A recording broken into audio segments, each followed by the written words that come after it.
Hello, vlog people! Welcome to another exciting edition of AskSamHarris.com. We have many questions today, and here we go. I've been kind of busy. I've been trying to do these every day, but it doesn't work out that way. All of a sudden, the day is gone. I forget to eat, which is a good thing lately, actually. Okay, the first question is, hey, Sam, you seem to go all the time. What is your favorite thing to do to relax? Wow, well, you know, I don't have any vices anymore. I don't drink, I don't smoke, I don't do any of those things that used to sort of be like what I would perceive as a transition or a break for me.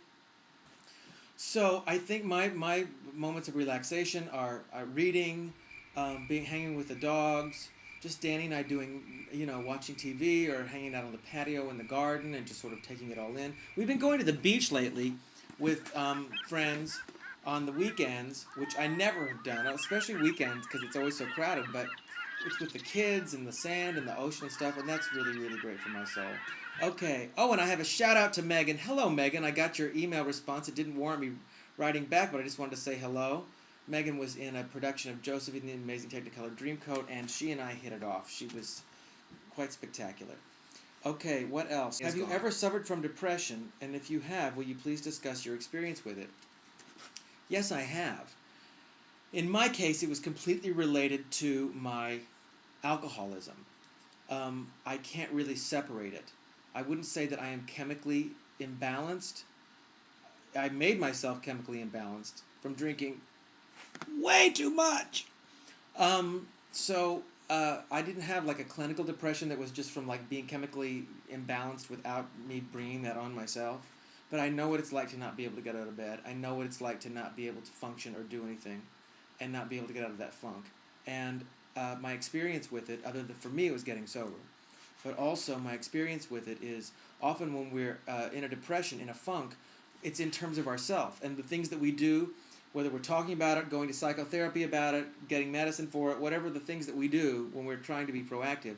The one thing that's missing sometimes on that list is being of service. Because if I'm doing something for someone else, I cannot be in my own sadness. I can't be in my own morosity. And so I have found that being of service to other people when I am at my most fragile is actually what will bring me out of myself. And also, what better, the source of depression often is feeling of no value, feeling disappointment and of no value. And what greater value can there be than doing something for someone else? Hence the end of my videos. So that is my advice. Get outside of yourself. Do something for somebody else. Anonymously, a friend, your spouse, whatever it is, whatever it takes. Okay, do you ever think it's too late to follow your dreams? Absolutely not. I have stashed mine away so long that I barely recognize them. Well, dust them off and relook at them. I think dreams change through time and through our lives and through the years. And more importantly, the dreams, it's what they meant to us. If that was our identity, if we thought, I'm going to be this, and that's my identity, and that didn't work out, so we tuck it away. There's something wonderful about pulling out your dreams later in your life when you feel like you aborted them or abandoned them somehow. Because perhaps they don't need to fulfill the same thing.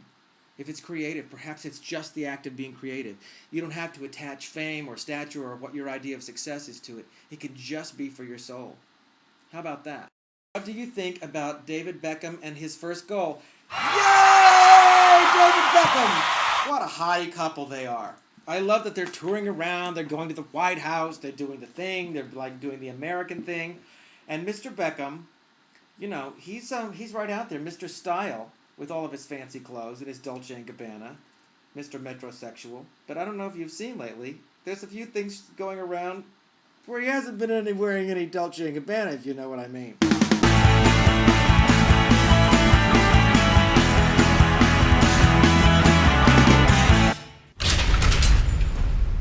I think we need that one more time.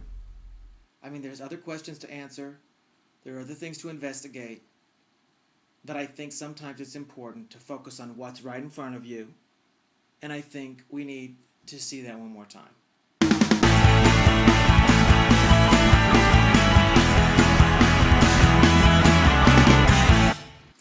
But anyway, I love it. I love that it's come to America. I love that he's come. I love that he represents all that for it. And that's great. Okay, what do you think it takes to make it on Broadway?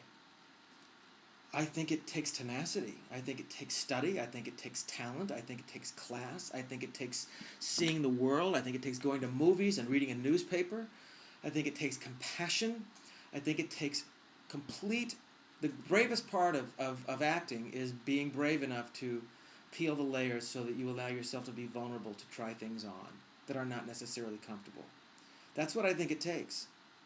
And a lot of people who aren't typically, whatever, they don't think they're pretty enough, or they're not thin enough, or they're not whatever, or, if they're real and they're interesting, that's all I want to see when I'm watching on Broadway or a movie or TV or anything. I want to see someone interesting.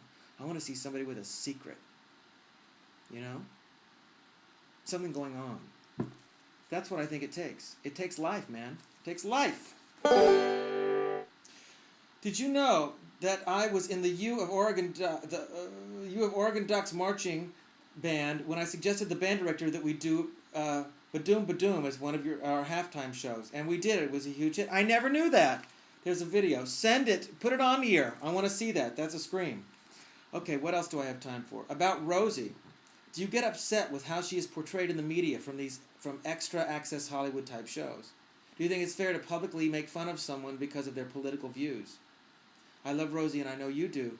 How do you feel about this happening to a friend of yours constantly? I don't think anything happens to anybody. I think Rosie chooses to publicly say how she feels, and she knows that it's not necessarily the most homogeneous,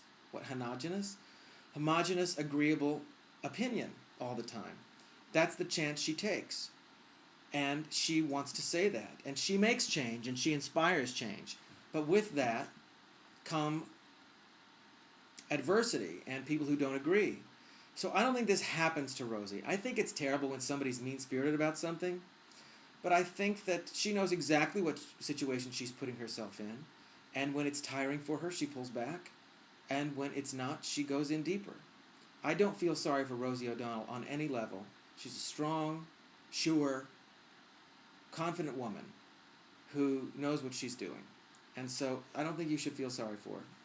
Blah, blah, blah, blah, blah, blah, blah, blah, blah. You look surprisingly good lately. Is it just good old-fashioned healthy living, or have you had some of your fanny injected into your face? I beg your pardon. No part of my fanny has been injected into my face, and I have the full fanny to prove it. Believe me. I guess it's good old-fashioned healthy living. I don't drink. I don't smoke anymore. Really hard to give up. Drinking came first. When I stopped drinking, I smoked all that much more. I was encouraged to, actually. Eating is still an issue, but I eat fairly healthily. But I'm happy. You know what? If you think I look good, and thank you for saying so, it's because I'm happy. And that's a good thing. Wow. I realized that I wasn't always able to say that. I'm happy. So simple. And everything. I feel privileged that you're so accessible on these vlogs, but do you think you're encouraging stalkers? I hadn't thought of that. I hope not. I hope I haven't shown you directions to my house or anything. No, I hope not. These are fun. Can you imagine? Terrifying. Although I have had some freaky people, I have to say. Scary. Like one person who I thought was going to show up at my door and shoot me. People go through my garbage. It was very peculiar. Very peculiar. If you're a stalker, stay away! Turn off! Go visit somebody else. Okay, oh my God, time is fleeting. My question is, to end your vlog, when you end your vlog with do something wonderful for someone today, what and when was the last wonderful thing you did for somebody else? I love the idea of doing random acts of kindness. It just seems to make the world a better place and brings a bit of unexpected joy to someone else. What did I do? Well, I can't tell you. That's the whole point of acts of random kindness. Do something anonymous. That is the release from bondage of self. Doing something wonderful for somebody and not telling anybody about it. Just knowing it and watching the result of it. Or not even getting to see the result, because it's a chain. It passes on. Just like negative, hateful energy passes on. If somebody's mean to me, I want to be mean to the next person. Anyway, I'm running out of time. Do something wonderful for somebody today. Peace.